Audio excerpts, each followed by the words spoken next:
علی علی حق ہے علی حق ہے علی حق ہے علی علی جدھر حق ہے ادھر مولا جدھر حق ہے ادھر مولا جدھر مولا ادھر ماشاء اللہ لا حول ولا قوة الا باللہ العلی العظیم اعوذ باللہ من الشیطان الرجیم بسم اللہ الرحمن الرحیم الحمدللہ رب العالمین الصلاۃ والسلام والتحیۃ والاکرام علی سیدنا و نبینا و شفیعنا ابی القاسم محمد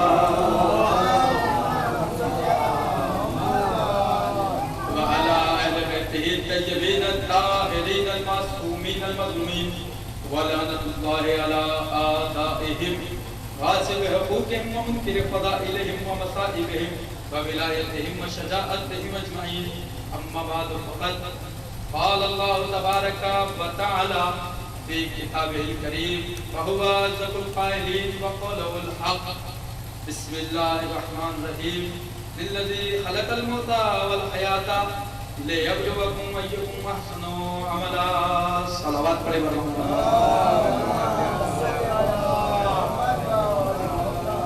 عزیزان محترم بزرگان ملت عزیزان سید الشہداء الذي خلق الموت والحياة ہم نے موت اور حیات کو اس لیے خلق کیا لِيَبْلُوَكُمْ أَيُّكُمْ أَحْسَنُ عَمَلًا تاکہ تمہاری آزمائش کی جا سکے تمہاری پہچان کی جا سکے کہ تم میں سب سے اچھا عمل کرنے والا کون ہے۔ یہ قرآن ہے، قرآن کسی راوی کی روایت نہیں ہے، یہ قرآن ہے پروردگار عالم قرآن مجید میں جس میں کوئی شک اور شبہ نہیں ہے، اس لیے کہ پہلے ہی آیت میں کہہ دیا الف لام میم ذالک الکتاب لا ریب فیہ، یہ وہ کتاب ہے کہ جس میں کوئی بھی شک اور شبہ کی کوئی گنجائش نہیں ہے، اس میں شک نہیں ہے، اس میں شبہ نہیں ہے، اس میں تبدیلی نہیں ہے، لن تجد لسنت اللہ تبدیلا، اللہ کی سنت میں کوئی تبدیلی واقع نہیں ہو سکتی۔ اللہ نے پہلے ہی آیت میں سورہ بقرہ کی آیت میں کیا کہا الف لام میم ذالک الکتاب لا ریب فیہ، یہ وہ کتاب ہے کہ جس میں کوئی بھی شک کی گنجائش نہیں، شبہ کی گنجائش نہیں، جو کچھ بھی ہے اس میں حق ہے، ولا رد ولا یبس الا فی کتاب مبین، اور جو بھی کچھ کو تر ہے وہ سب اس کتاب میں موجود ہے، سب کچھ اس کتاب میں ہے، سب کچھ اس کتاب میں ہے، خوش تر جلد پلند ہر چیز کا تذکرہ اس قرآن میں ہے، لیکن اس قرآن سے استفادہ وہی کرتا ہے جس کے پاس علم ہو، جس کے پاس علم ہو، جس کے پاس علم ہوگا وہ جو ہے وہ اس سے استفادہ کرے گا، اس لیے کہ قرآن مجید میں ہر چیز کی جو ہے ذکر کیا گیا، ہر بیماری کی علاج کی آیت قرآن مجید میں موجود ہے، ہر بیماری کا علاج قرآن مجید میں موجود ہے، انسان کو جن چیزوں کی ضرورت پڑتی ہے ہر چیز کا ذکر قرآن مجید میں ہے، اس لیے کہ اس میں آیت آ گئی ہے ولا رد ولا یبس الا فی کتاب مبین، کوئی خوش گزر کائنات میں زمین و آسمان کے درمیان ایسا نہیں ہے جو اس کتاب میں نہ ہو، جو اس کتاب میں نہ ہو، جو اس کتاب میں نہ ہو۔ اللہ نے دوسری مقام پہ کیا ارشاد فرمایا کہ ہم نے تمام چیزوں کا علم اس قرآن میں اس کتاب میں جمع کر دیا ہے، اور دوسری جگہ کیا فرمایا کہ اس پورے قرآن کا علم ہم نے امام مبین کے سپرد کر دیا ہے۔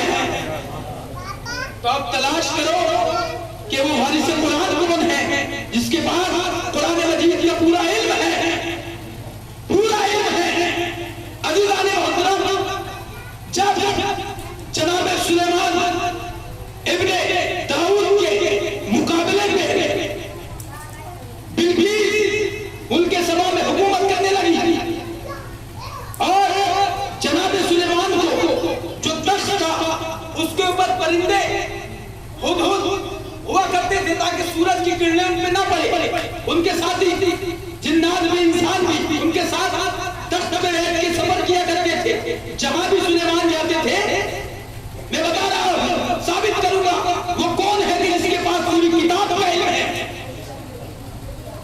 توجہ چاہتا ہوں جناب سلیمان جہاں بھی جایا کرتے تھے ان کا تخت ہوا کی کتابیں تھی، چرند ہو پرند ہو کائنات میں جتنی بھی چیزیں تھی اس زمانے پوری سب پہ حکومت تھی جناب سلیمان کی، انسانوں پر، چرند پر، پرند پر، جنات پر، سب پہ جناب سلیمان کی حکومت تھی۔ جہاں بھی جایا کرتے تھے ہوا ان کو لے جاتی تھی، ہوا ان کو لے جاتی تھی۔ ایک مرتبہ کیا دیکھا کہ ایک پرندہ غائب ہے اور سورج کی جو کرن تھی وہ تخت پہ پڑھ رہی تھی. جناب سلیمان نے, یہ قرآن میں پورا واقعہ موجود ہے, جناب سلیمان نے کہا کہ یہ کہاں ہے حضور؟ اگر کوئی واضح دلیل نہیں لائے تو میں اسے ذبح کر دوں گا, اس کو سزا دوں گا, مگر یہ کہ دلیل لے کے آئے. جب وہ پرندہ آیا تو کہا جناب سلیمان سے, یا نبی اللہ, آپ کے مقابلے پہ ملک سبا سے آپ کے مقابلے پہ ایک خاتون حکمرانی کرتی ہے, میں وہی گیا تھا, میں دیکھ کے آ رہا ہوں. جناب سلیمان نے جیسے ہی یہ سنا فوراً کہا, کیا تم میں کوئی ہے جو ملک سبا سے تخت بلقیس کو اٹھا لائے؟ تو ایک جنات اٹھا, ایک جن اٹھا, جنات میں سے ایک جن اٹھا, اور اس نے اٹھنے کے بعد کہا کہ یا نبی اللہ, اے اللہ کے رسول, اے سلیمان, میں وہ تخت اٹھا کر لے آؤں گا, آپ بیٹھ کے اٹھیں گے اور میں تخت لے آؤں گا. جناب سلیمان نے کہا نہیں, مجھے اتنی بھی دیر برداشت نہیں, اس لیے کہ مقابلے میں عورت تھی. اب وہ اٹھا, تاریخ میں لکھا کہ اب وہ اٹھا کہ جس کے پاس کتاب سے تھوڑا سا علم تھا, جس کا نام تاریخ میں آصف بن برقیہ. آصف بن برقیہ کون تھے؟ یہ جناب سلیمان کے وزیر تھے, جناب سلیمان کے وزیر تھے, یہ وزیر تھے جناب سلیمان کے.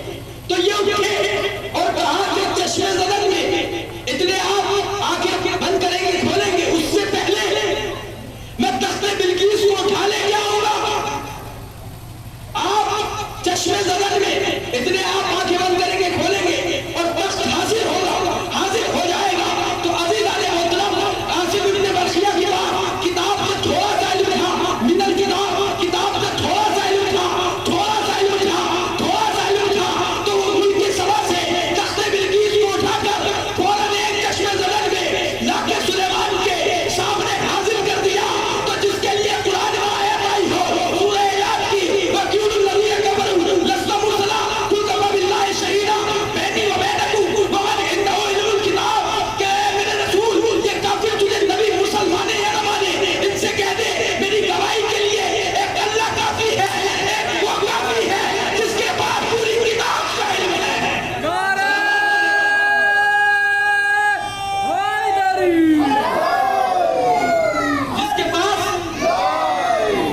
جس کے پاس پوری کتاب کا علم ہے, پوری کتاب کا علم ہے.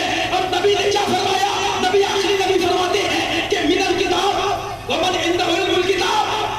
یہ من الکتاب جو ہے سلیمان کے وسیع کے لیے ہے, ومن عنده علم الکتاب یہ میرے وسیع کے لیے ہے.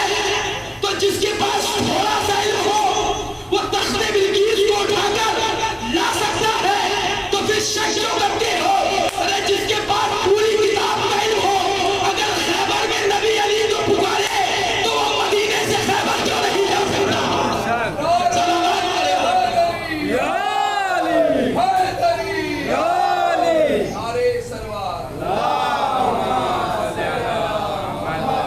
جس کے پاس پوری کتاب کا علم ہو تو وہ مدینے سے خیبر کیوں نہیں جا سکتا؟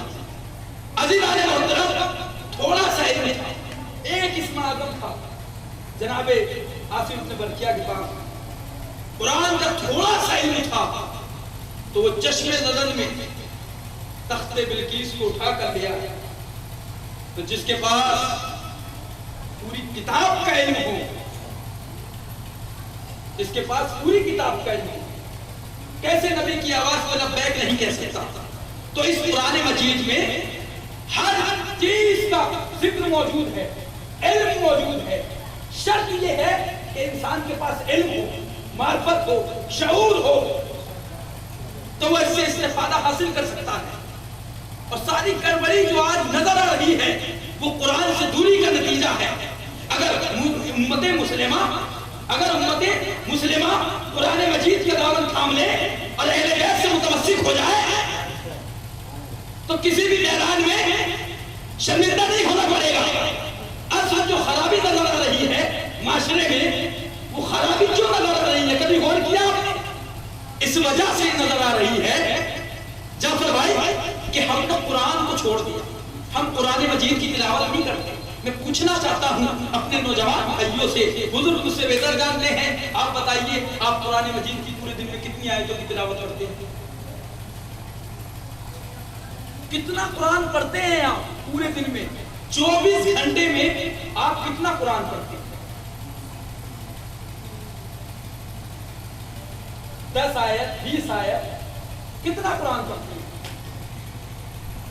اس کا ترجمہ کتنا پڑھتے ہیں آپ؟ یہ جملہ میں نے ماہ رمضان میں بھی کہا تھا، میری ماں بہنیں غور سے سنے جملے کو۔ اکثر یہ ہوتا ہے ماہ رمضان میں کہ ایک دوسرے سے کہا جاتا ہے ہم نے جو ہے 5 تاریخ کو ایک قرآن ختم کر دیا، 10 کو دوسرا کر دیا، 15 کو تیسرا کر دیا، 20 کو چوتھا کر دیا، 25 کو 5واں کر دیا، اور 30 کا جو ہے میں 6 قرآن پورے کر دیے۔ تو میں اپنی ماں بہنوں سے اپنے ہاتھوں کو جوڑ کے پوچھنا چاہتا ہوں، آپ نے 6 قرآن ختم کیے، بہت اچھا، ماشاءاللہ، بہت خوب۔ کیا آپ نے ایک مرتبہ اس کا ترجمہ پڑھا کہ 6686 آیتیں جا کے رہی ہیں؟ کہیں ایسا تو نہیں ہے کہ ہم وہی لوگ ہیں کہ جن کے لیے قرآن نے کہا کہ کچھ قرآن پڑھنے والے ایسے ہیں جن پہ خود قرآن لعنت کرتا ہے؟ کبھی آپ نے اس کا ترجمہ پڑھا؟ تو میں نے یہ جملہ اپنے وقت میں کہا تھا، ہر جگہ کہا کرتا ہوں کہ ماہ رمضان میں آپ قرآن مجید پڑھیے، بہت ضروری ہے، باہر کا مہینہ ہے۔ آپ ایک آیت پڑھیں گے تو نہ جانے کتنی آیتوں کا ثواب ملے گا، لیکن صرف عربی نہ پڑھیں، آپ اس کا ترجمہ پڑھیں۔ اللہ اس میں کیا کہہ رہا ہے؟ اللہ لعنت اللہ علیہ الظالمین، اللہ کی لعنت ہے ظالموں پر۔ کہیں ایسا تو نہیں کہ ہم خود کسی پر ظلم کر رہے ہیں، کہیں ایسا تو نہیں کہ ہم خود غیبتیں کر رہے ہیں، اور قرآن مجید کی آیت کہہ رہی ہے کہ جو غیبتیں کرتا ہے، جو غیبت کرتا ہے، تو ایسا ہے کہ جیسے اس نے اپنے بھائی کا گوشت کھایا ہے۔ اللہ اکبر، یہ قرآن کہہ رہا ہے۔ ہم نے عربی پڑھے، آگے نکل ترجمہ تو آپ پڑھیے کبھی۔ تو اعظم صاحب، یہ جتنی بھی خرابی نظر آ رہی ہے اس کی وجہ ہی یہ ہے کہ ہم نے قرآن کا دامن چھوڑ دیا، اور ہم اس دنیا کے معاملات میں گرفتار ہو گئے۔ اپنی زندگی کا اور اپنے تجربے کا یہ پہلا جملہ آپ کے سامنے پیش کر رہا ہوں، آپ نہ جانے سے کیسا سنے۔ یاد رکھیے گا، جتنا آپ موت، قبر، سوال و جواب، منکر نکیر، محشر، حشر، شفاعت، جنت، ارمان بھائی، جنت، جہنم، فرشتے، جتنا بھی آپ غیب پر ایمان بڑھاتے جائیں گے، یقین بڑھاتے جائیں گے، آپ اللہ اور اہل بیت سے قریب ہوتے چلے جائیں گے۔ اور جتنا آپ، دوسرا جملہ سنیے، جتنا ہم لوگ اس دنیا کے معاملات میں گرفتار ہو جائیں گے، اتنا اہل بیت اور اللہ سے دور ہو جائیں گے۔ صلوات پڑھے والے محمد والے۔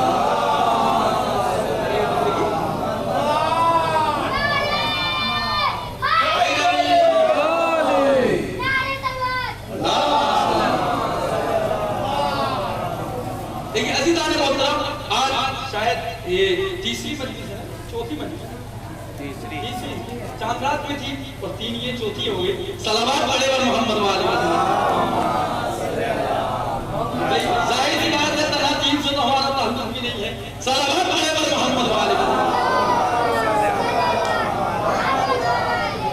عزیزان محترم، غور کیجئے، ایک جملہ آپ کو، 2 قدم کا فاصلہ ہے کربلا سے۔ کتنے قدم کا فاصلہ ہے؟ 2 قدم کا فاصلہ۔ آپ سوچیں گے کربلا کہاں اور رانی گنج کہاں؟ میں نے کہا 2 قدم کا فاصلہ ہے۔ سنیں میری ماں بہنیں غور سے، 2 قدم کا فاصلہ ہے۔ پہلا قدم خود کو اٹھانا پڑے گا، دوسرا کربلا میں نظر آئے گا۔ پہلا قدم خود کو اٹھانا پڑے گا، غیبتیں چھوڑنی پڑے گی، جھوٹ چھوڑنا پڑے گا، حسد دور کرنا پڑے گا، تکبر دور کرنا پڑے گا، ظلم دور کرنا پڑے گا۔ اور جب آپ یہ کر لیں تو آپ کا دوسرا قدم کربلا میں۔ یہ جملہ میں نے ایسے ہی نہیں کہا، سنیے۔ کربلا میں ایک صاحب پہنچے، بزرگ، اور جب پہنچے تو ایک جوان کے برابر میں گئے اور کہا کہ بھئی میں بزرگ ہو چکا ہوں، مجھے زیارتیں پڑھا دو۔ اس نے زیارتیں پڑھانا شروع کر دی، تمام ائمہ کی زیارت پڑھا دی۔ اس کے بعد وہ جوان کہتا ہے کہ اپنے زمانے کے امام کو پہچانتے ہو؟ کہاں پہچانتا ہوں؟ کہاں پہچانتے ہو؟ کہاں پہچانتا ہوں؟ کہا سلام کرو. اس نے کہا سلام علیکم یا امام زمان. اور فوراً اس جوان نے اس بزرگ کے کاندھے پر ہاتھ رکھ کے کہا علیکم السلام یا شیخ. کہیں ایسا نہ ہو کہ امام ہمارے پہلو میں ہو اور ہم نے پہچان نہ سکے. صلوات پڑھے بر محمد والے. ہم نے پہچان نہ سکے. تو اپنے اندر ایمان پیدا کیجیے, خلوص پیدا کیجیے, اپنے اندر انصاف پیدا کیجیے, منصف مزاج بنیے. عزیزان محترم, کہیں ایسا نہ ہو امام ہمارے پہلو میں ہو اور ہمیں معلوم نہ ہو سکے. تبھی تو لوگ کہیں گے ہم نے فلاں جگہ نہیں دیکھا تھا, ہم نے فلاں بازار میں دیکھا تھا, ہم نے فلاں چوراہے میں دیکھا تھا, ہم نے فلاں جگہ دیکھا تھا. امام کو دیکھ کر لوگ کہیں گے ہم نے تو انہیں فلاں ہماری جگہ مدد کی تھی, فلاں جگہ ہماری مدد کی تھی.